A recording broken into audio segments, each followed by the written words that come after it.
CBS Radio. We're asking slightly different questions here. Okay. What's your summer jam? Summer jam? Yeah. What does that mean? What song are you listening to? Oh, gotcha. I've been listening to like sad, slow Ingrid Michaelson lately. Oh, she's great. Yeah, she is great. That's kind of what I've been doing lately. My son and I have been rocking out to Lumineers. Yes.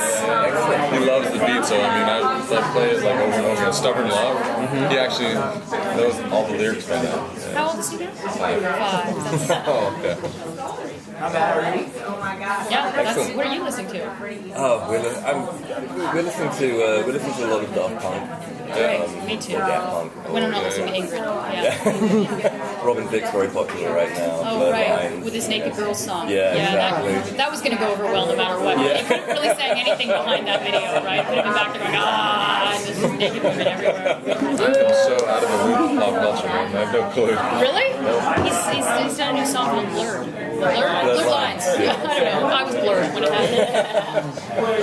Yeah, that's right. So, as the two main love interests Right. for Bo, can you tell us what's going to happen this coming season? And who do you want to win? How are you going to duke it out? You know what? I like long. I'm in for the long run. I like Yeah. the longevity. You know? Yeah, I can be with her until I die. Yeah. And so I'm he's not going to looking take for over from closure. there, I think. Unless you know. You're going to step aside for 85 years, because I have 85 more to go. And then, I mean, it'll get a little weird when you're. yeah, you all look the same. Exactly. Like, don't tell her. Like geriatric love. Yeah.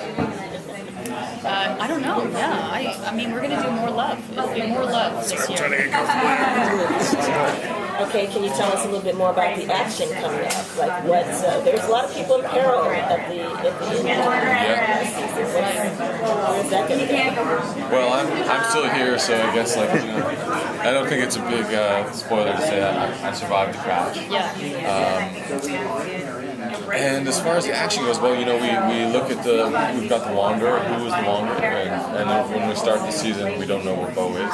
She gets disappeared, or she's been taken. So, we were just talking about it over there. Each episode now feels bigger than last year. As we're making these episodes, it's getting harder and harder to make it in the time that we have to do it. And it's because they're bigger. They're like each one is like a little movie almost now. It really feels great. It's like It does feel the show is great, getting bigger. It's very tall now. Yeah, well, how is that for you? As it gets more and more popular, I mean. Oh, it's amazing. It's like it's kind of a dream to work on this show. We get to work with amazing people on a show that we really sort of care about, and we have the best fans in the world. Like I feel like we won the job lottery a little bit. Yeah, it's great. Are you on Twitter? Or both you on Twitter interacting? Yeah. The Twitter has just been. I mean, we were kind of asked to do it by the network, and I had no idea about it beforehand, but I'm really glad we have it. Yeah. It's a great way to communicate with the fans and just, Unless you've been drinking, and then you shouldn't tweet. although they love it when you do. Should always put a disclaimer. Drunken tweets incoming. The network shutters a little bit. But Oh, absolutely. Yeah, the fans love it. Is there a moment coming up in the season that you can't wait for the fans to see? Yeah. Yep. 12 of them. 12 moments that we're very excited about. Come on, tell us more. Yeah. Oh, God. I would... Jay Firestone sitting Will right there. That's our exec. He would, literally just You see the red tackle dot you. on my forehead? He's literally just waiting. Giant satellites. Yeah. I mean, we delve more into the characters, into our own backstories. Certainly for my character, we start to learn a little bit about what she's doing there, why she's there, her fate with the Fae, or whether or not there is a future. Certainly at the end of last season, we sort of learn a few things about her, and so we're going to explore that a little more. Yeah, Dyson as well. We get to see a little bit of where Trick and Dyson's relationship started. Get a little bit more period piece action going on, which is I'm looking forward to. But And there's nudity. different. Is there? There's a little bit of nudity on our show. Is that what I signed? Was that the nudity rider? Yeah. Yeah, but it's just like honestly, the show just keeps getting bigger. Like we're tackling more, and some of our sets this year are just exceptional. Yeah, extraordinary. Like top of the line kind of stuff, and just it feels like you're walking onto these sets, and it's like, wow, is this a little Canadian TV show? It doesn't feel like it. So it's a big Canadian TV. That's true. It has grown. You're right. It's a lot taller. I know, it's very tall.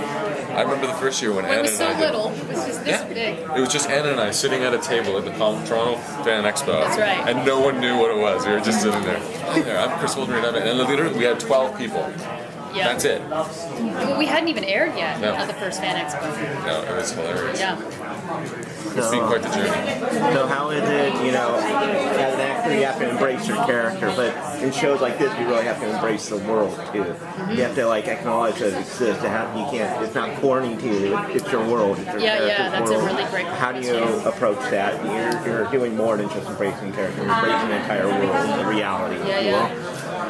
It's a challenge. It was for me. I'd never done sci-fi of any kind before, so I was always sort of dramas which are so reality-based and so day-to-day based, so it was kind of a challenge to go, there's times when we're shooting a scene where we're watching something happening, it's not happening at all, so we're responding to nothing except sort of what we've been told is happening. So in that way, it's an acting challenge for sure, for me. Yeah, and absolutely, making this reality real is I think I'm lucky because I grew up reading fantasy books and running through the forest, hunting goblins. You grew up running through the forest? I did. Me too.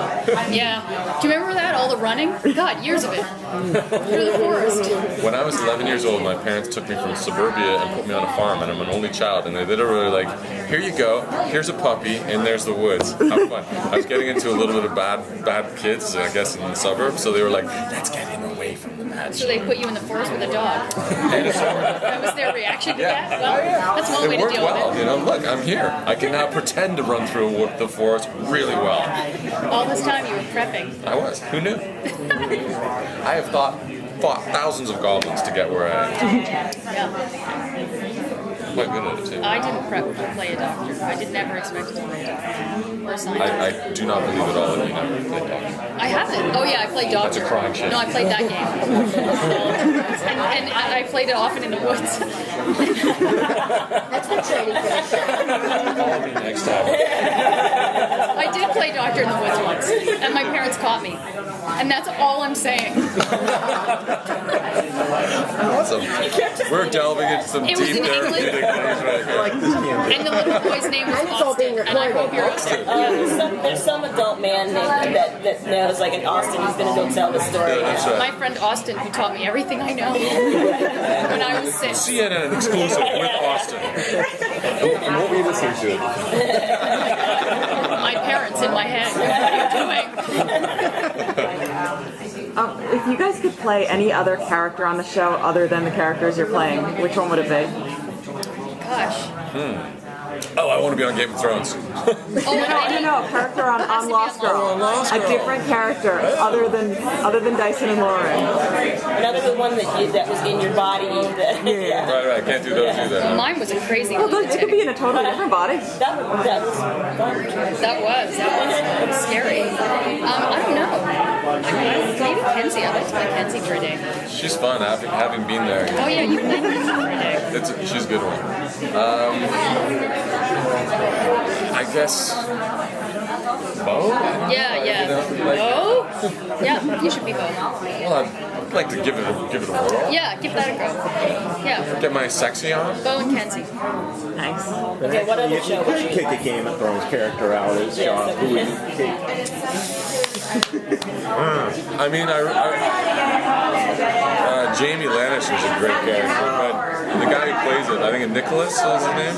He does such an amazing job, so I wouldn't want to kick him off that show. I don't know. I think that maybe somewhere down the line a character will come up that is just right for me, and I'm actually going to try and get my ass on that show. To be honest. They're here. You got network. Yeah, that's right. Yeah. So seeing, we had a season where Dyson was kind of out and being aloof, and now he's being brought back in the fold, whereas Lauren is going down a much darker path away. Poor Lauren, eh? She has a rough go. Hey, you weren't crying a river when I didn't have my heart. Huh? Where were you then? I felt Playing doctor in the woods. Yeah, that's right. So, I mean, do you enjoy being able to kind of have that nice little wave of being able to Absolutely, like, you know, that season 2, I wasn't supposed to be that messed up for so long, but now I look back, it was actually kind of a gift because it's given Dyson a really nice, you know, kind of roller coaster ride. And you know, the worst thing as an actor is to play the same thing for 4 years in a row, and I haven't had that with Dyson. It's been adapting and growing, and Yeah, they throw us curveballs a lot. totally, you know, and what's great also is as our relationships really evolve in real life, we're able to, like, you know, bring these things to our relationships on the show too. And it's like, it's feeling really good this year. I really get a little weepy. But Feeling good. yeah. What aspect of the real you have you brought to your character? I'm a total nerd in real life, and so is Lauren, so that part's easy. I think I'm pretty nerdy. I run around and pee on bushes and sleep on people's bumps. It was a little awkward for a while. Well, you grew up on a farm, so. That's true. Yeah, there you go. I guess the physicality. You know, it's like I was an athlete for a long time, so that kind of physical and energy work is what I think. I'm good at Dyson because I can get that sort of big energy up there. That's from a lot of sports. What has been your favorite fae so far to appear? What type of fae? And is there any kind of creature that you'd like to see on the show in the future? Yeah, we have. Like we always go to Vex because he's just such an awesome character. We Yeah. love Paul Amos. Big shout out to Paul. Yeah, he's the best.